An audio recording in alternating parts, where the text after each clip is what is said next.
Remember to be bored. Let me start this by admitting that my phone addiction is rather extreme, so I'm not preaching here, but rather having a kind of cyber recovery meeting. My content intake is up there. I don't scroll social media so much, but I'm always on YouTube, mainly watching stuff that is positive and instructive, either how-tos about whatever it is I'm trying to achieve, or else sermons and stuff about God. So my phone addiction is easy for me to justify, and in part the justification isn't completely off base, but that's also what makes it dangerous.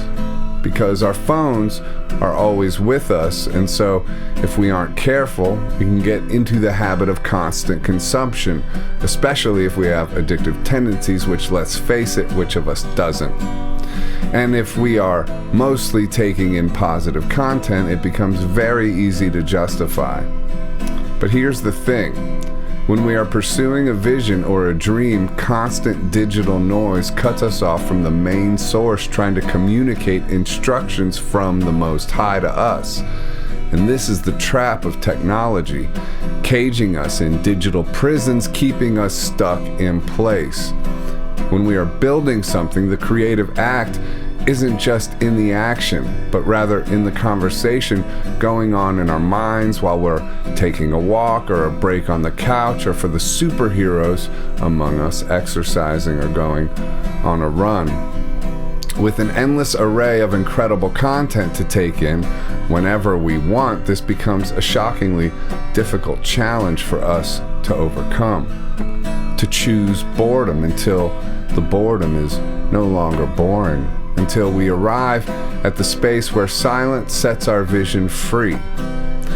To run in the fields of possibilities where instruction and inspiration have freedom to whisper in a quiet room, where we reclaim focus and visualize the dream coming true and the steps that need to happen in order to make it a reality.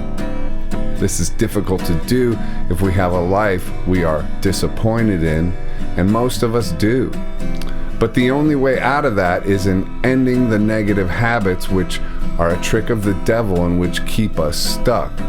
Our dreams are nothing more than the battleground of spiritual warfare. So if we are prisoners of that war, which is where most of us, if not all of us, start from, then we have to plan our escape and take radical action to make escape possible. We have to be honest about the habits that keep us stuck and eliminate them one by one. We have to be honest about the ways of thinking which justify the behaviors that keep us stuck and set out to change them.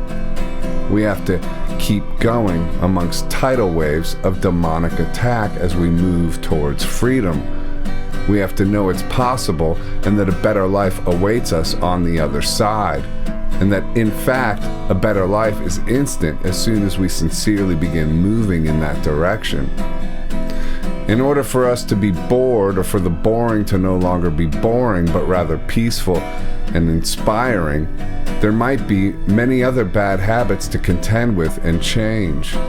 The building blocks of our digital prisons work in cooperation with one another, just as the building blocks of our freedoms do. So we must begin replacing the building blocks of our personal prisons one by one.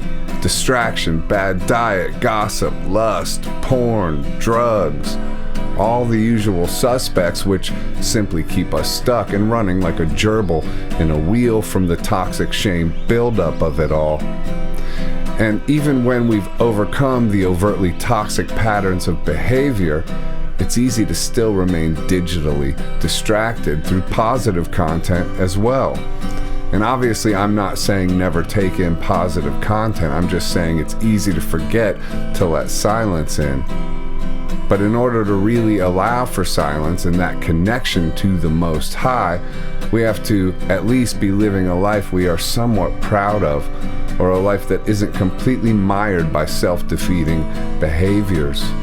It's important to realize that a life revolving around escape is much more difficult and painful than a life of freedom from all that, which is really moving towards a vision. That's where the fun is. But the journey of getting to a life of freedom from a life of sin is indeed very challenging, because we have to love ourselves enough to break free when we don't love ourselves very much at all. And those are the walls and the locks on the bars of the cages we are in. In rooms of recovery, they often say, "We will love you until you can love yourself." In this trap we are in, we must love ourselves from someplace beyond the love we actually have. This takes faith and forgiveness. We have to have faith that the love will arrive, and we have to forgive ourselves for the mess we are in order to shift into a new way of being.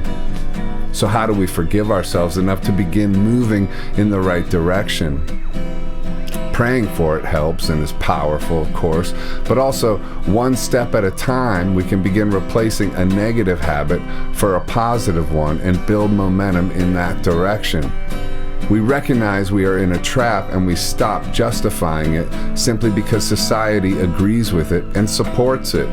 The world is here to trap us. It's for us to overcome the world and all of its complex structures of slavery. Once we build some momentum, it becomes easier and easier in seeing the game more clearly. We can forgive ourselves for falling into the trap that almost all of us fall into.